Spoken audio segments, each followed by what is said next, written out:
Que tengo a López esperando hace como 10 minutos. Eduardo, ¿qué tal? ¿Cómo está? ¿Cómo estás? Buenas noches. Buenas noches. ¿Puedo dar algunas precisiones? Por favor, adelante, adelante. Comentarios. Dale. En primer lugar, el cuadro neurológico está descrito como infrecuente, pero está descrito en los pacientes que se internaron. Los cuadros neurológicos en el cual el síndrome confusional está incluido. Otro dato que va a aparecer, para no tener duda, es que algunos pacientes, también infrecuentes, pero está presente, presentaron pérdida del olfato, diríamos, un poquito antes, diríamos, de comenzar el cuadro clínico que todo el mundo conoce. Son dos de los datos que en general, dentro de la magnitud del número de casos, si bien es infrecuente, están presentes, que es la pérdida de olfato y el cuadro neurológico. Esto es un dato que creo que vale la pena conocer, y es posible que a medida que vaya apareciendo la patología vayan a aparecer otros datos. Por ejemplo, en pediatría es común que aparezca cuadro de vómito o diarrea precediendo el cuadro respiratorio, lo que revela claramente de que el cuadro gastrointestinal también puede estar presente. Y en algunos adultos también el dolor abdominal o vómito precedió al cuadro respiratorio, con lo cual, como todo virus que tiene receptores en distintos lugares, esto puede causar. El cuadro neurológico no se sabe, es especulativo, no se sabe si es porque esa gran respuesta inflamatoria que muy bien comentaban ahí, también se produce una gran respuesta inflamatoria a nivel del sistema nervioso central, y cuando hay aumenta un poco la presión endocraniana aparecen síndromes confusionales, ¿no? Esto para dar la precisión. Sí. Sí, Eduardo, ¿te puedo leer el comunicado que acaba de emitirse? Porque es interesante. A ver, dice: al momento en Argentina se detecta circulación comunitaria en la región de Amba y Chaco, esto es lo mismo que se dijo anoche. Además se registran cadenas de transmisión local por conglomerados en Santa Fe, Córdoba y Tierra del Fuego. La novedad es Tierra del Fuego y Córdoba, no los teníamos en el radar. ¿Qué significa, Eduardo, cadenas de transmisión local por conglomerado? Bien, te lo voy a comentar. Esto, cuando fue el brote de China, se encontraron 1800 conglomerados de estos, que es en general el contacto estrecho, el contacto del contacto estrecho y el contacto del contacto del contacto estrecho. ¿Saben? Eso es lo que se llama, en inglés, es un clúster. Un clúster. En Estados Unidos, que en China el número de individuos fue entre 2 y 4. El caso de Ushuaia, Tierra del Fuego, fue un clásico ejemplo de la irresponsabilidad, porque hubo un individuo que fue a una fiesta de 50 a 60 personas con síntomas. ¿Está claro? Es un tema. Y en el geriátrico, que si bien se está delimitando, diríamos, no sabemos si alguien con cuadro clínico visitó o estuvo trabajando en el personal. Y el personal que atiende a los geriátricos puede trabajar en el sector privado o en el sector público. Así que, ya que trabajan en dos lados para juntar más dinero. Esto es una realidad. Con lo cual, un primer mensaje para la gente, diríamos, es: si uno tiene el mínimo síntoma, es preferible no ir a trabajar, es preferible no salir y tratar de comunicarse con su médico, con el 107, con el 148, antes de pasar a la comunidad. Yo le quiero comentar algo que pasó en la otra orilla, que yo le llamo el síndrome de Carmela. Una fiesta de casamiento. La diseñadora. Bueno, perfecto. Sí. Exacto. La uruguaya.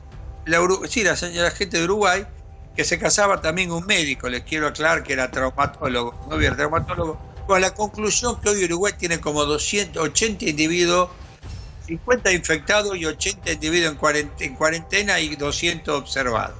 Esto, fíjese ustedes, la facilidad con que se transmite este virus en ambiente cerrado con abundante población, densidad poblacional dentro de esos ambientes. Así que hay que llamar mucho la responsabilidad. Eduardo, 690 positivos y 17 víctimas fatales, da una tasa de mortandad del 2,1, que creo que va... No, es un poquito más. El comunicado dice 2,1. Bueno. Si son 18, es 2,7. 17. Bueno, está bien, el comunicado cuenta 16. No, no, me 17. Está aclarando que lo contaron mal. ¿Cómo? ¿El comunicado está mal hecho? Y el de ayer era 12, les acabo de avisar, el de ayer era 12, si tenés 5 son 17. O sea, se ha hecho un comunicado que llegó tardísimo, tarde. Está bien, si son atrasado y tuviste que aclarar vos. ¿Lo tenés que aclarar vos? No, bueno, uno tiene comunicación con gente, qué sé yo, podría haberlo contado cualquiera. Gustavo, Obvio, para no pelearnos, si son 17 sobre 6,90, la calculadora que tengo a mi lado es 2,6. ¿Está bien? O 2,46. Es casualidad que el comunicado tira para abajo el porcentaje. Bueno, entonces es 2,6. Es 2,46. Pero independientemente de esto... Pero es la tasa mundial, digo, estamos dentro de un rango. Ahí va. En realidad, esta es la tasa mundial. Yo creo que en esto de las tasas se está trabajando por primera vez, y los colegas que están ahí también lo saben, que por primera vez se trabaja sobre casos confirmados y sobre muertos. No sé si está claro. No se elabora sobre tasas poblacionales. Entonces no es una verdadera tasa esto. Porque la tasa por 100.000 habitantes, ¿está bien? Como cada país implementó su propia medida de cómo estudiar los enfermos, entonces cada uno va manejando. Si uno chequea a todos los enfermos, digamos, la incidencia de muertos sobre confirmados va a ser mucho menor. ¿Qué pasó en Corea? Exacto. En lugares donde se dejó de medir directamente. Claro. Hay países que dejaron de medir. Claro. Independientemente de esto, por eso creo que los sistemas de salud tienen que estar muy bien preparados. En Italia ayer murió 1,2 enfermos cada 2 minutos. Le voy a repetir, 1,2 enfermos cada 2 minutos. Y esto está dado porque más allá de la población de gente adulto mayor, más allá de que se tomaran medidas tarde, el sistema de salud no se satura cuando tiene mucha cantidad de enfermos, lamentablemente, que tienen que internar, que tienen que pasar a terapia intensiva y que tienen que respirar. Entonces, las medidas que uno toma, diríamos, en general son de dos tipos, ya no hay mucha discusión, después falta ver si los fármacos sirven para algo. Es cuarentena muy importante, obligada a su máxima expresión para que se cumpla, y el estudio rápidamente de los pacientes con pocos síntomas, que los pacientes que parecen que no tuvieran nada, entonces me tomo un paracetamol porque tengo un poco de fiebre y voy a la fiesta. Son las 2 medidas que hay, no hay mucho más.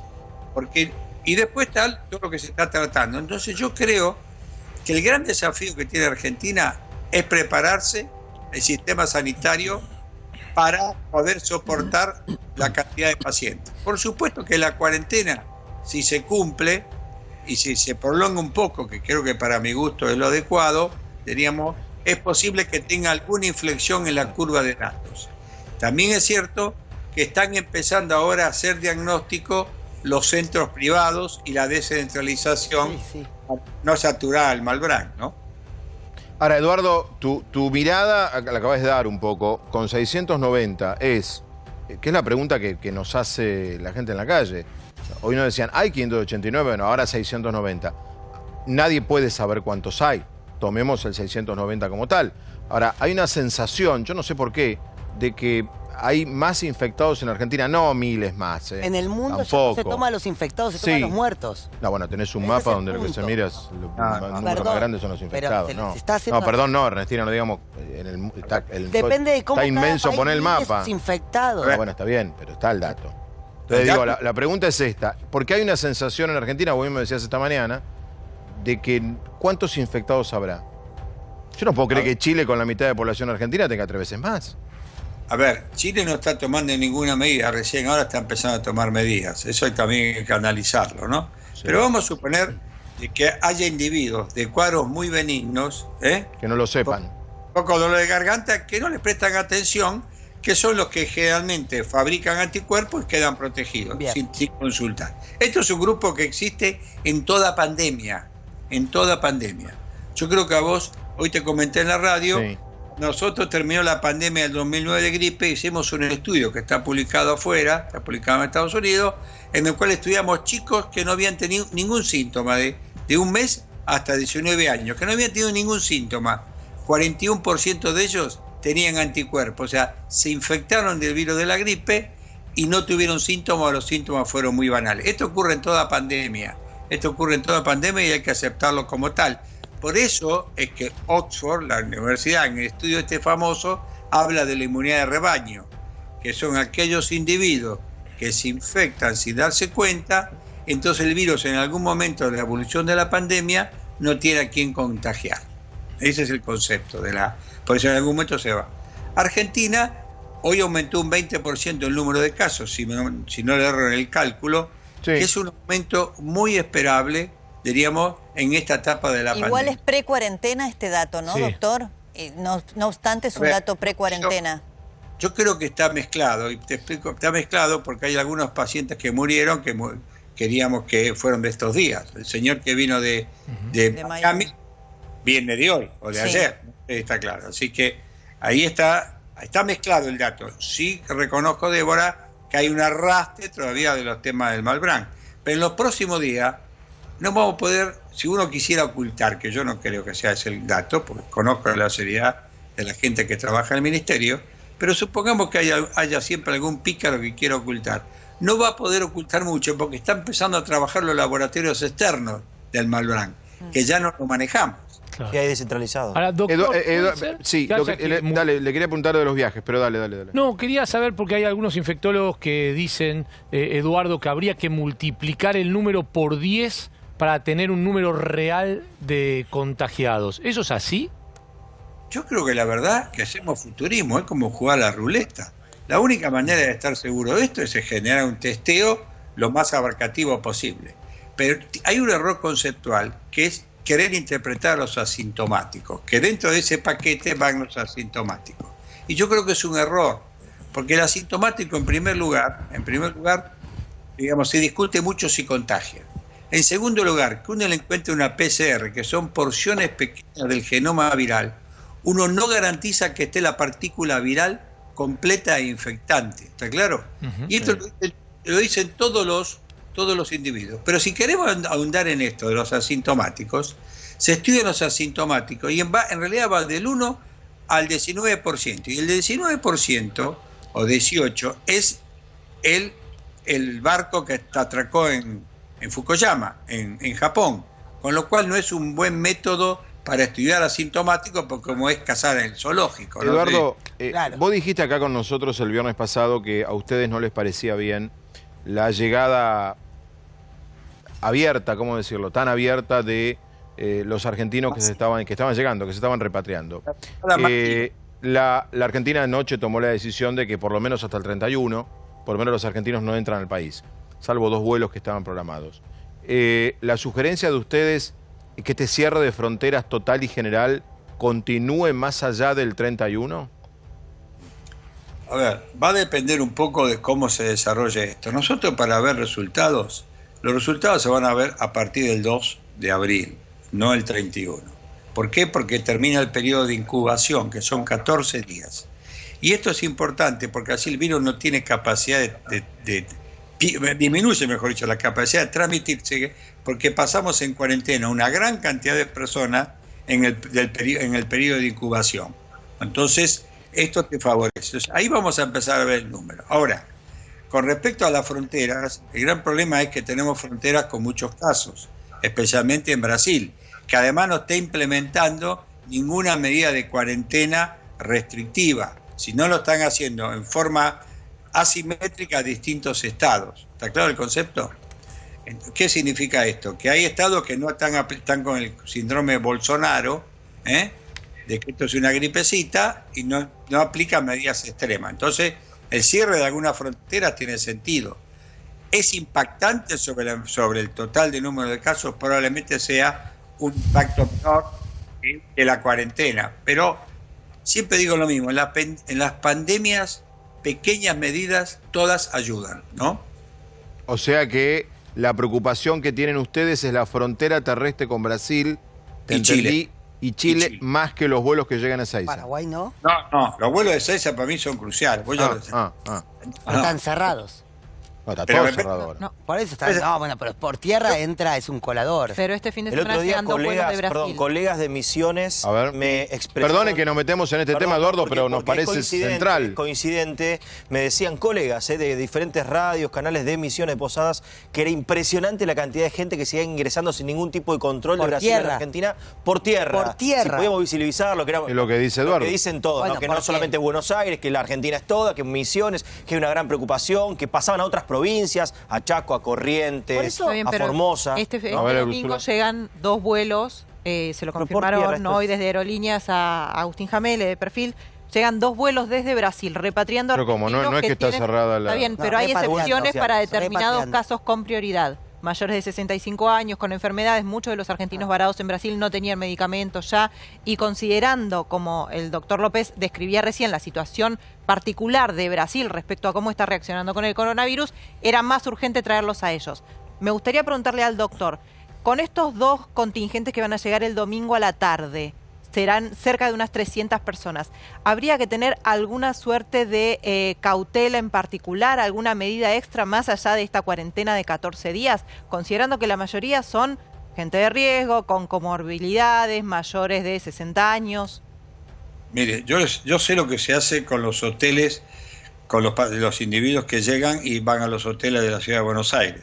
Se les pone un equipo médico que los revisan, diríamos, primero para detectar si hay algún individuo que ya está con algún síntoma y que pasó desapercibido en el vuelo, o que cuando llegó acá instaló. O sea, se le hace una atención médica, se les da la comida en viandas y se lo tiene en cuarentena 14 días. Los que van al interior no sé cuál es el mecanismo, honestamente, sí sé el de la ciudad de Buenos Aires, que es un mecanismo más fino, no diríamos, más fino que los Pero, coreanos. Eduardo, es muy importante lo que estás diciendo. Vos estás ayudando, colaborando, te escuchan. ¿Se podrá hacer que el resto de las provincias implemente algún sistema? Ayer nos pasó con el para Córdoba. Porque el gobierno de la ciudad me decían, che, parece que nosotros fuéramos... No, bueno, la ciudad está haciendo las cosas bien. La cuestión son las otras 23 provincias. A ver, yo creo que lo que está haciendo la ciudad de Buenos Aires es algo costoso, pero es perfecto lo que se aplica. Hoy, por ejemplo, se fue a buscar a un hotel de la calle Corrientes a un individuo que se descompensó, iba el SAME a buscarlo hoy a la tarde. Digo, no vamos a dar nombre ni el nombre de hotel, pero yo lo sé perfectamente. Que sí que se está trabajando muy rápido. Las provincias, yo vuelvo a insistir, tienen que hacer lo mismo. Y un problema de las provincias que con todo respeto yo lo voy a volver a plantear es cómo arman el triaje de derivación de los enfermos, de pequeñas localidades o medianas localidades a centros de mayor complejidad. ¿Está claro? Porque no es lo mismo vivir en Buenos Aires o inclusive vivir Que en Esquel. que en Esquel, que en Villa Mercedes San Luis, donde falleció un individuo que está fichado que murió en Córdoba, pero en realidad el paciente era oriundo de Villa Mercedes, ¿no? Entonces, creo que en esto es muy, muy importante, porque si no tenemos esa capacidad de aislamiento y dejar la cuarentena, Chaco, con todo respeto, tiene casos autóctonos, pero no de ayer ni antes de ayer. Lo hemos contado anoche. Ahora, doctor, usted como hombre de ciencia, ¿no? Yo sé que por estos días hay como una suerte de discusión entre los hombres de ciencia y los hombres de la política, sobre todo por lo que pasa en la provincia de Buenos Aires, ¿no es cierto? Las imágenes que veíamos del conurbano, donde viven muchos compatriotas nuestros que ya son grupos de riesgo per se, porque es muy difícil mantener aislamiento cuando viven tantas familias, no sé, 10 personas en una habitación, humedad, chicos con bronquiolitis, usted lo conoce el tema. ¿Cómo hacemos ahí? No, se está trabajando, es interesante. El conurbano usted sabe que es un país en sí mismo, ¿no? Y además en general, salvo la zona norte, es un país de recursos limitados, digamos, donde hay población vulnerable. Entonces lo que se está trabajando fuerte es en el concepto en dos niveles. Uno son los hospitales temporales y otros son los centros de aislamiento. Los centros de aislamiento son esos que vieron con carpa blanca en la televisión, y los temporales son esas carpas de color aceituna, por decir algo, donde tienen terapia intensiva y unidad de terapia intensiva. Esos son los hospitales temporales que así le llamó China. Y los otros son los centros de aislamiento. Los centros de aislamiento, ¿a dónde van a apuntar? También es para la capital. Usted va a tener en la capital, como en el conurbano, lugares donde la gente es muy vulnerable y no puede hacer aislamiento domiciliario, esto es obvio, porque viven 5 en una habitación o en una casita. Entonces, esos individuos van a ser llevados, digamos, sacados de la familia y aislados en lugares donde puedan ser controlados adecuadamente. Okay. Disminuye el riesgo de infección en la familia, punto número ¿Pero esto 1. cuándo va a ser, Eduardo? Cuando empiezan a aparecer los casos. Claro, estimado ya amigo. están preparados, ¿no? Vamos a movilizar a Se 5 están millones de preparando, personas. hay clubes, hay 5 institutos millones de barrio, personas. para Fabián, aislar ¿creen y ser- para tratar. Pero hay lugares de la provincia de Buenos Aires donde la policía no entra. Perdón, Fabián. Si tenemos 5 millones de infectados a un No, total... no dije 5 millones. Digo, tenés una población de 5 millones de personas en esa condición. Hoy se publicó que hay 6 millones de personas en condición de problema de mínimo hogar, digo. Va más allá del coronavirus. Pero te acompaño en hacinamiento. esto y lo acompaña el doctor López. Antes, cuando hablábamos del hacinamiento de los cajeros, cuando vos querés tramitar tu ingreso familiar de emergencia, podés hacerlo a través de la página del ANSES con tu número de documento No, pero y no saber estamos cuándo discutiendo podés eso, no, cobrar. pero no estamos Mi discutiendo. pregunta es esta, doctor. Mi pregunta es esta. ¿Es cierto que así como apareció una sintomatología nueva, como es la sintomatología de un síndrome confusional, o como que a una persona, digamos, tuvo otros síntomas de los normales, ¿es cierto que este virus tampoco ataca la lactancia de mujeres? O sea, ¿es cierto que es un virus diferente que al de la gripe normal que conocemos? A ver, vamos a empezar. En primer lugar, voy a terminar un minuto lo del conurbano. El conurbano se está tratando de armar para presentarse frente a una pandemia.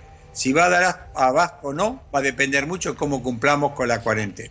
Termino el calculo. Ahora, yendo a los síntomas que aparecen son síntomas poco relatados, porque no son los más frecuentes, pero están, como esa pérdida del olfato y lo que usted cantaba. Con respecto a la embarazada, hoy por hoy parece que la embarazada no tiene el virus la gravedad que tiene el virus de la gripe en la embarazada. ¿Está bien? Lo que sí nosotros recomendamos, y las normas del ministerio son así, es que no lacte al pecho, sino sacarse leche y dárselo al chico si la madre está asintomática, para evitar que eventualmente contagie al recién nacido. ¿Está bien? Muy importante esto. Claro, nunca lo había Repetilo, escuchado. Eduardo. Claro que sí. Repetí esto que es muy importante. No, en primer lugar, que el virus tres cosas. No le dan, a la embarazada no es la gravedad que tiene el virus de la gripe, cursan el embarazo aparentemente normal y además no se transmite por lo menos al feto para que le genere malformaciones. ¿Está bien? Entonces lo que hacemos en el ministerio es, la norma del ministerio es que la madre, para no perder leche, se saca leche y se le da al chico en biberón. No lo pone al pecho. La ponga al pecho por el riesgo de transmitir Muy la importante. Pero es muy importante, Bien, es nuevo Gustavo. también. Sí, doctor, hoy, Cuando se cura, puede volver a lactar al nene. doctor, hoy se supo que en el Hospital Posadas se le estaba administrando cloroquina a una paciente. ¿Qué conocimiento tiene de esto y qué perspectivas hay de expandir esto? Bueno, no sé quién me preguntó. ¿Quién es quien me preguntó? Noriega. Noriega, ¿qué tal? Noriega. ¿Cómo le va? No, el tema es así. Nosotros tenemos, hay un estudio que es el estudio Solidaridad, que tiene cuatro ramas de tratamiento, ¿está bien? Uno de ellos es con la hidroxicloroquina, que digamos que en realidad no lo usó por primera vez el doctor Didier Roll de Francia, sino también lo usaron los chinos durante una etapa. Además que Didier Roll la asoció a citromicina, que es un antibiótico. Entonces Argentina entró en ese protocolo. Yo no sé si esta paciente que está mejor, aparentemente entró dentro del protocolo, pero una de las drogas de tratamiento que maneja el Ministerio de Salud es la hidroxicloroquina, ¿está bien? Junto con drogas antirretrovirales y junto con distintas asociaciones en este aspecto. Creo que todavía no hay una respuesta al tratamiento, pero a mí me parece correcto usar algún tipo de tratamiento, aunque no haya una respuesta final, porque son drogas de compasión, que se llaman. Ante no poder hacer nada y ver que en algunos pacientes responden con esta droga, uno se las indica, como se indicaron en todos los países que tienen este coronavirus, ¿no? Si funcionara, bajaría la curva, más allá de que no lo curaría, no sería la vacuna. Si esto bajaría la curva probablemente de mortalidad, quizás descendería los días de terapia, Claro. ¿no? Y disminuiría el tipo total de los días de internación, ¿no? Y te baja la famosa curva. Eduardo, a ver, hablo más con Eduardo López que con mi mujer. Es verdad. Quiero contar, ¿no? Es verdad. Hoy nos reíamos con Eduardo en la radio. No, Eduardo, a ver, dos temas. Tema uno, vos dijiste hoy a la mañana algo de enorme honestidad intelectual. Dijiste, hay cosas que explico hoy y capaz que dentro de 4 o 5 días cambiaron. Y eso tiene que ver, ¿no?, con lo nuevo que es este virus. Primero, con lo nuevo, este virus tiene cosas inéditas, ¿no? En primer lugar, es un virus que está muy publicitado, ¿no? Muy publicitado. O sea, las redes sociales lo han instalado, diríamos, el periodismo oral, escrito, todo lo han instalado. Y por otro lado, la manera de cómo nosotros estamos planteando este virus, contamos los casos y contamos los muertos. No generamos nada en el medio. No sé si está claro. Clarísimo. Por ejemplo, nadie dice que se recuperaron 120.000 enfermos de los 500.000 que hay en el mundo. Se recuperaron 120.000. Creo que es un poco más hoy, pero esa es una buena noticia. Sí. La segunda buena noticia, la que comentaba el doctor anteriormente, y entonces a mí me parece que como lo contamos está mal. Y por otro lado, lo que demostró este virus, que es muy interesante, que poca gente lo dice, es que los sistemas de salud en muchos países desarrollados no estaban adecuadamente preparados para una pandemia. ¿Está claro? Si no, un país clarísimo. desarrollado como Italia no tendría lo que está teniendo y no lo termina de ordenar. España lo mismo. Y Estados Unidos, fíjense ustedes, que le está pasando algo de esta manera. Quiere decir que a pesar de haber tenido en el año 2009 lesiones aprendidas sobre una pandemia, no creímos que se iba a repetir. Y esto creo que es un tema importante, porque por eso yo siempre creo que va a cambiar el orden mundial económico, porque uno va a tener que alocar recursos para prepararse para futuras pandemias. Claro. Bueno, y ahí, doctor, lo quiero, a ver, no sé si usted se anima a dar una respuesta sobre este tema. Es la primera, porque todo el mundo dice... No es la primera. Digo, nos trataron... No. Todo el mundo está hablando de que el mundo va a cambiar, pero Eduardo López acaba de dar un ejemplo concreto de quién va a cambiar. Hasta ahora estamos diciendo que el mundo va a cambiar todos, pero él dijo algo muy concreto. Italia, España, los que tienen recursos, Estados Unidos mismo, Estados Unidos es un debate que tiene 50 años. Van a tener que invertir en sus sistemas de salud. Invertir en sus sistemas de salud. Pero también hay otro tema que no sé si se anima usted a dar una respuesta, doctor López, que se está discutiendo mucho en el mundo, pero particularmente en la Argentina por las características propias de nuestra economía, que es cuarentena versus economía, digamos, salud versus economía, ¿no? Vida ¿Cómo versus hacer economía. para, claro, poner en la balanza las vidas humanas que están en juego y también aquellas otras que si no funciona la economía también quedarían fuera del sistema porque no tendrían cómo subsistir? Usted como hombre de la ciencia, ¿qué opina de eso? A mí cuando Débora me dice hombre de la ciencia, sé que la pregunta es difícil. Porque bueno, no es un político, no es un economista, pero... Yo se lo voy a tratar de contestar. En primer lugar, yo creo que ¿en qué situación está Argentina? Argentina ha jugado en un mecanismo innovativo que es introducir una cuarentena muy rígida, muy grande, muy amplia, diríamos, antes que tuviéramos 2.000 casos o 3.000 casos. Eso es una novedad. Vamos a ver cómo funciona. Entonces no estamos jugando, diríamos, a un proyecto a tratar de que los números de casos sean menos que otros países y que tengamos menor mortalidad. En ese proyecto es donde uno tiene que apostar a todo eso. Mientras tanto, uno se está preparando para el peor escenario, que es saturar los sistemas de más. Por eso la ciudad de Buenos Aires, hoy nos presentaron el proyecto, ¿no? Una videoconferencia que estuvo Fernán Quirós, el ministro de Salud, y estuvo en parte Rodríguez Larreta, en el cual vamos a trabajar que los casos leves y que tengan alguna dificultad para no poder estar en la casa, van a los hoteles. Esto es muy importante, sacar de la circulación de la población general ese tema. Segundo, vamos a tener hospitales de referencia, que es el Hospital de Niños y el Muñiz, que tenemos capacidad de camas para terapia. Y en tercer lugar, en última instancia, están las camas de terapia de los hospitales generales. Ahora, en algún momento ya viene la plata, ¿no? Que ya gastamos bastante en todo esto. ¿Cómo hacemos productividad versus salud? Yo creo que en algún momento vamos a tener que la cuarentena comenzar a abrirla, y por lo menos tiene que abrirse sectorizada y por áreas. O sea... Es lo que técnicamente se llama aislamiento vertical. Bueno, está bien, perfecto. Le podemos poner el nombre. Está bien. Yo lo que digo es esto. Parcial. No es lo mismo abrir Chubut, que no tiene casos, Claro. que abrir Capital Federal conurbano, que es una... Capital Federal conurbano, de punto de salud pública, es lo mismo. ¿Por qué? Porque 3 millones de personas, o 2,5 millones, depende como uno lo quiera medir, vienen del conurbano a trabajar a la capital. No sé si está claro. Y después vuelven al conurbano.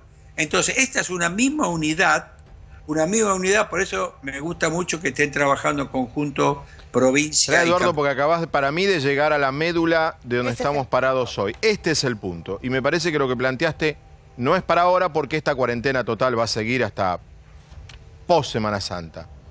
Claro que estoy de acuerdo, siga por lo menos hasta Semana Santa, ¿eh? ¿Vos estás de acuerdo que sí que es 10, 11, 12 de abril? 12 de abril. 12 de abril, perfecto. Hasta el 12 de abril, acá me dice Ernestina. Es hasta el 12 de abril. Eduardo, la pregunta que te hago es esta. Domingo 12 de abril.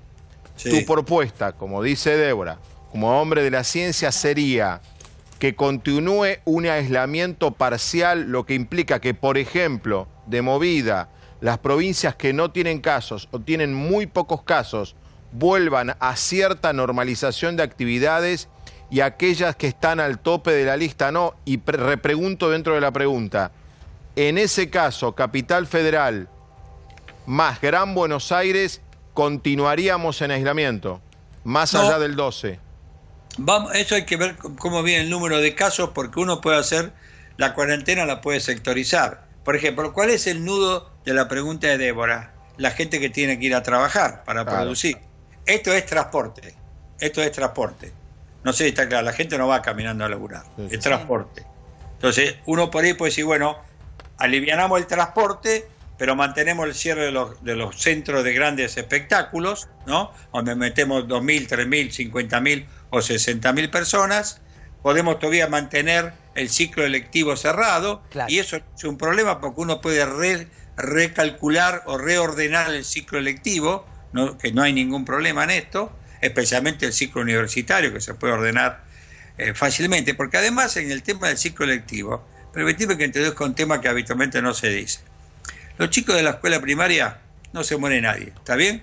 De 2.400 casos, creo que en China, creo que entraron a terapia intensiva muy poco. Pero a medida que va subiendo la edad, los pacientes adultos jóvenes y jóvenes tienen mayor morbilidad. Mucho más si el sistema no puede atenderlos, ¿no? Bueno, y entonces el ciclo universitario no es lo mismo para abrirse que el ciclo de la escuela primaria, para que me entiendan el concepto. Son distintos pacientes. Entonces, en ese aspecto, yo creo que uno tiene que sectorizar qué empezamos a hacerlo y ver, junto con el número de casos, a ver cómo se va desarrollando. Y por otro lado, uno lo puede hacer por áreas, que es lo que vos llamás por provincia, diríamos, las provincias que no tienen casos, muy pocos casos, y las que tienen muy poco circulación autóctona. Por ejemplo, Chaco es un problema que va a tener que analizarlo. No es fácil en Chaco. En Chaco todos los días aparecen casos y tiene una alta tasa de mortalidad. Fíjese la cantidad de individuos. Espera que Ernestina te hace una pregunta y tenemos que ir a Alemania. Bueno, en realidad la pregunta en redes es para que bajemos un mensaje. No, pero preguntas vamos después bajamos mensajes. ¿Preguntas más para Gustavo? Sí, ¿Está bien? Doctor, yo me quedé con una cuestión. Porque me sorprendió mucho el caso que contaba Débora hace un rato, de el individuo que vino de Estados Unidos y no tuvo ningún síntoma. Digamos, nunca tuvo fiebre. ¿Se puede desarrollar un caso en donde nunca tuvo fiebre y entra en etapa aguda en apenas horas y fallece?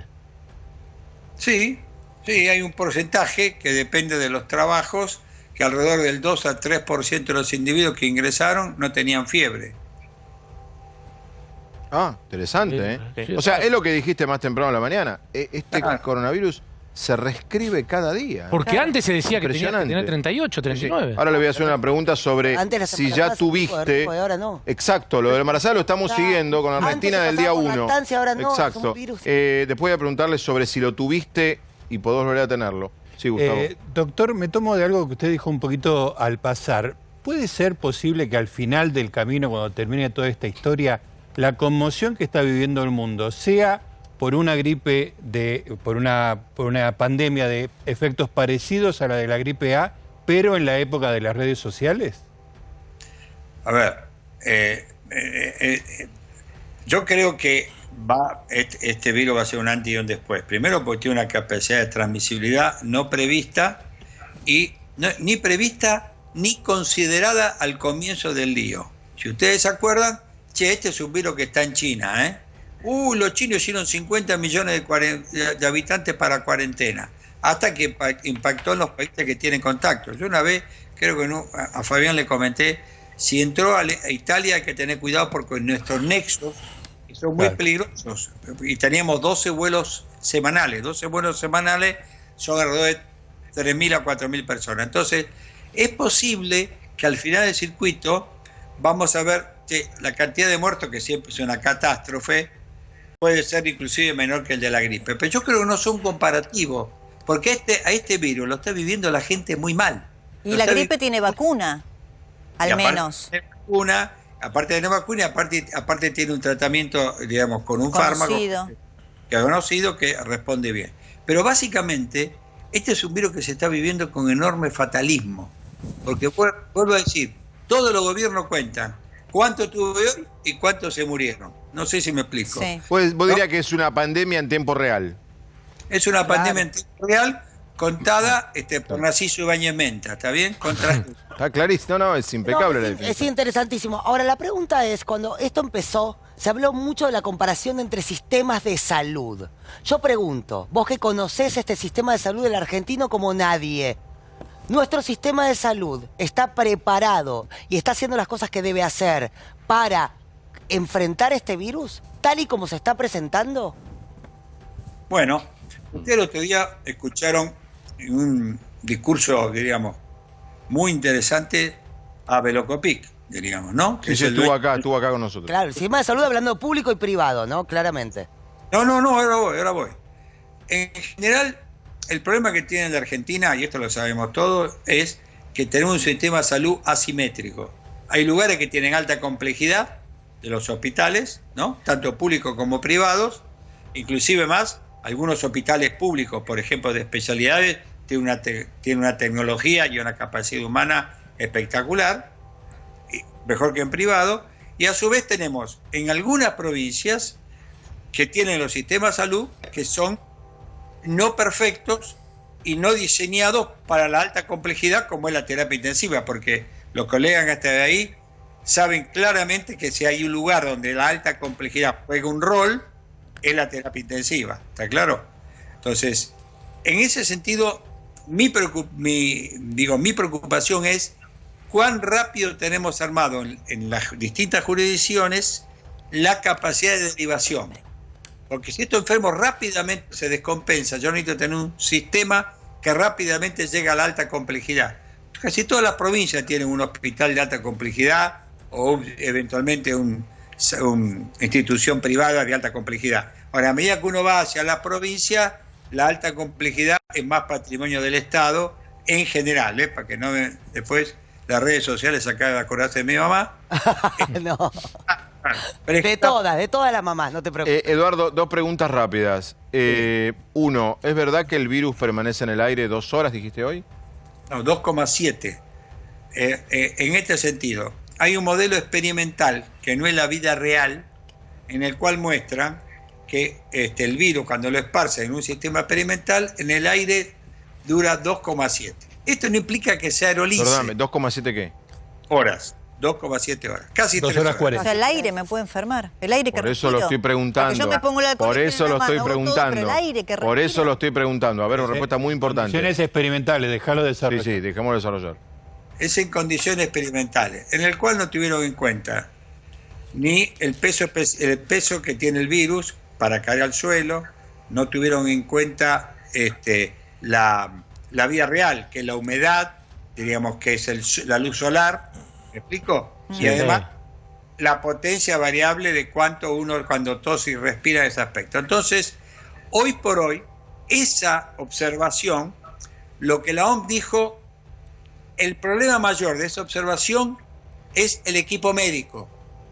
Es el equipo médico. no es la población general. Claro. ¿Se acuerda el concepto? Sí. Entonces, esto en condiciones experimentales, no es la vida real, pero sí el equipo médico, porque como está trabajando muy cerca del enfermo, diríamos, y esto queda suspendido en el aire, por un tiempo puede tener mayor riesgo. O sea que para un médico hay riesgo de contagio por aire, pero para los demás no.